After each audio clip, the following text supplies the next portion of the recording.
Liver అంటే ఒక పెద్ద గ్రంథి. లివర్ కలేయాలు అంటారు, కాల్దారు అంటారు.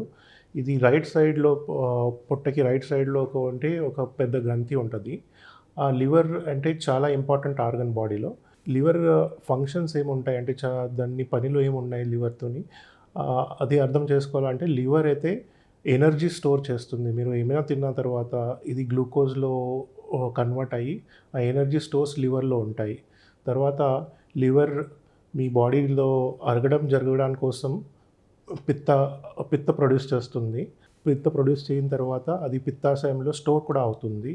తర్వాత మీరు తినే పదార్థాలు ఏమైనా టాక్సిక్స్ చేదు పదార్థాలు ఉంటే దాన్ని డీటాక్సిఫై చేసే పని కూడా లివర్ చేస్తుంది. ఇలాంటి లివర్‌కి ఆల్మోస్ట్ 18-20 ఫంక్షన్స్ ఉంటాయి. దాంట్లో ఇదే మేజర్స్. అందుకని లివర్ అయితే చాలా important organ for the body.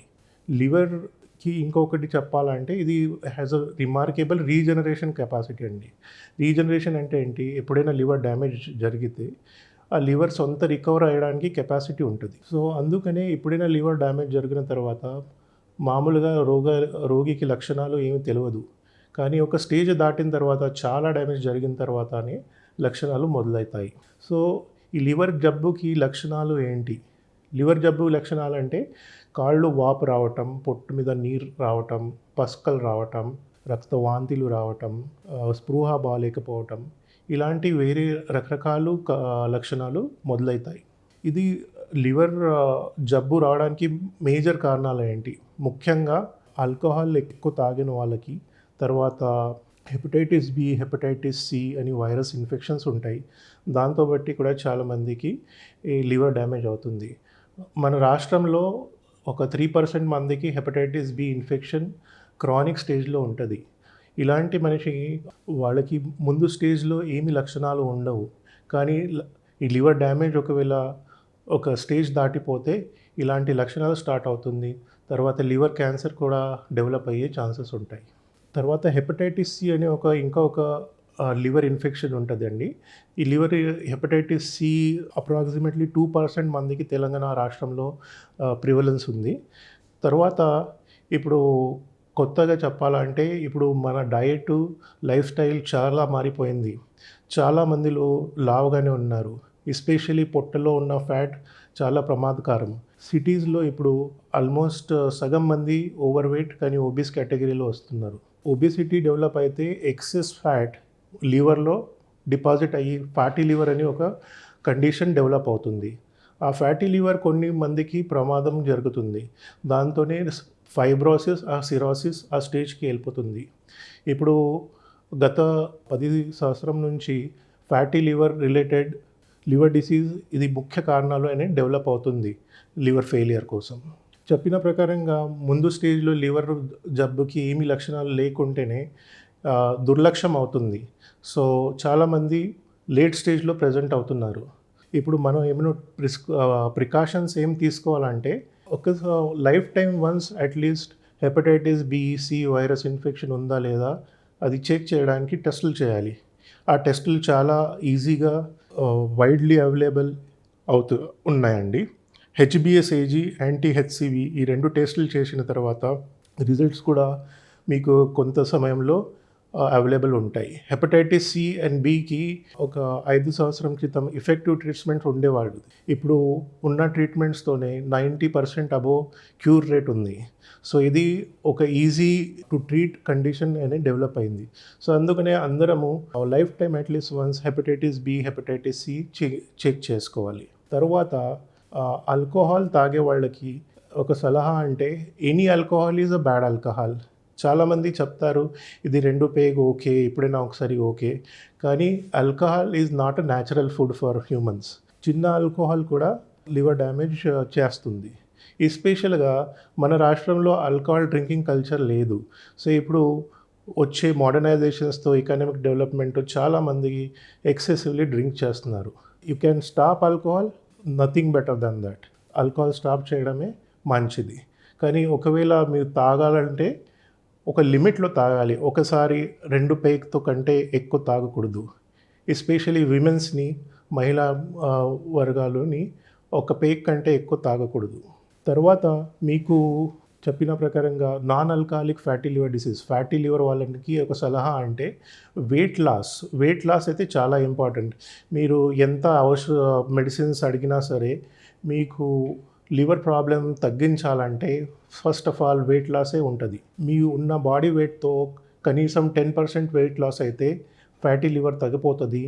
దాన్ని ఉన్న ప్రమాదాలు తగ్గిపోతాయి. తర్వాత డయాబెటీస్ ఉన్న వాళ్ళు ఒక at the time of diagnosis కానీ ఎవ్రీ 2 years కానీ లివర్ అల్ట్రాసౌండ్ చేసుకొని ఫ్యాటీ లివర్ ఉందా లేదా అది కనుక్కోవాలి. ఇంకా కొన్ని హై రిస్క్ పాపులేషన్స్ అంటే థైరాయిడ్ జబ్బు ఉన్నవాళ్ళు, తర్వాత పాలిసిస్టిక్ ఓవరీ సిండ్రోమ్ ఉన్న వాళ్ళు మహిళలు, తర్వాత మీ ఫ్యామిలీలో లివర్ జబ్బు, లివర్ క్యాన్సర్ హిస్టరీ ఉంటే ఆ మనిషిని ఒకసారి లివర్ హెల్త్ చెకప్ చేయించాలి. లివర్ ప్రాబ్లం చాలా వరకు ప్రోగ్రెస్ అయితే అప్పుడు మెడికల్ ట్రీట్మెంట్స్తో పాటు లివర్ మరి రీజనరేట్ అయ్యి నార్మల్ అవ్వడం చాలా కష్టం. లివర్ ఫెయిలియర్కి అడ్వాన్స్ స్టేజ్లో వెళ్ళిపోతే మనిషికి క్యూరేటివ్ ట్రీట్మెంట్ అంటే ఓన్లీ ఒక మార్గం ఉంటుంది. అది మార్గం అంటే లివర్ ట్రాన్స్ప్లాంటేషన్. లివర్ ట్రాన్స్ప్లాంటేషన్ ప్రక్రియ 2 రకంగా ఉంటుంది. ఒకటి అయితే లివింగ్ రిలేటెడ్ డోనర్, అంటే సేమ్ బ్లడ్ గ్రూప్ వాళ్ళు మీ చుట్టాలు ఎవరైనా డొనేట్ చేస్తే అది లివింగ్ రిలేటెడ్ లివర్ ట్రాన్స్ప్లాంటేషన్. తర్వాత సెకండ్ మార్గాలు అంటే బ్రెయిన్ డెత్ ఎప్పుడైనా జరిగితే బ్రెయిన్ డెత్ జరిగే కారణాలు ఏంటంటే హెడ్ ఇంజురీ, యాక్సిడెంట్స్లో హెడ్ ఇంజురీ రావటం, తర్వాత పారాలిసిస్ అటాక్ గట్టిగా వచ్చి కోమాకి వెళ్ళిపోవటం. ఇట్లాంటి ఎవరైనా రోగులు ఉంటే వాళ్ళ ఫ్యామిలీ ఆర్గన్ డొనేషన్కి ముందుకు వస్తే ఆ ఆర్గన్ ఈ లివర్ ఫెయిలియర్ రోగిని డిస్ట్రిబ్యూట్ అవుతుంది అది ఆర్గన్. సో అది 2 రకాలు ఉన్నాయి, లివింగ్ డొనేషన్ తర్వాత డిసీజ్ డొనేషన్. లివర్ ట్రాన్స్ప్లాంటేషన్ తర్వాత మనిషి మామూలుగా లైఫ్ వహించడం ఛాన్సెస్ ఉంటాయి.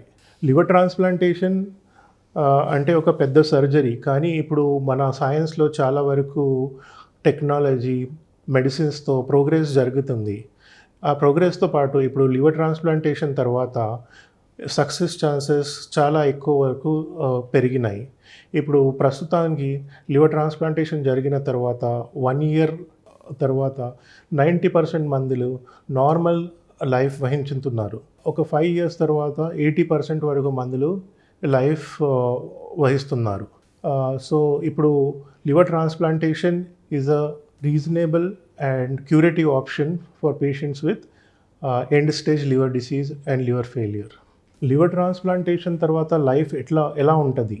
లివర్ ట్రాన్స్ప్లాంటేషన్ తర్వాత పూర్తిగా రికవరీ అవ్వడానికి కొన్ని నెలల టైం పడుతుంది. లివర్ ట్రాన్స్ప్లాంటేషన్ సర్జరీ అంతా బాగానే జరిగితే ఒక 2 weeks తర్వాత హాస్పిటల్ నుంచి మీరు డిశ్చార్జ్ అవుతారు. డిశ్చార్జ్ అయిన తర్వాత మీకు 1 నెల 2 నెలల వరకు పూర్తిగా నార్మల్ లాగా అనిపించడం స్టార్ట్ అయిపోతుంది.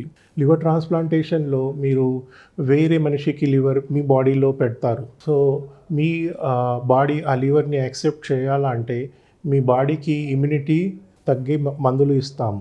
ఆ మందులు లైఫ్ లాంగ్ కంటిన్యూ చేసే అవకాశాలు ఉంటాయి. లివర్ ట్రాన్స్ప్లాంటేషన్ జరిగిన తర్వాత ఫస్ట్ సంవత్సరం ఈ మెడిసిన్స్ హై డోసెస్లో పెడతాము. ఆ మెడిసిన్స్ రెగ్యులర్గా తీసుకుంటే ప్రాబ్లం వచ్చే ఛాన్సెస్ చాలా తక్కువ. కానీ ఇమ్యూనిటీ తగ్గిస్తే ఇన్ఫెక్షన్స్ రావటం, తర్వాత ఇన్ఫెక్షన్స్ రిలేటెడ్ రిజెక్షన్ అంటే మీ బాడీ ఆ ఆర్గన్ రిజెక్ట్ చేయటం, ఇట్లాంటివి జరిగే ఛాన్సెస్ ఉంటాయి.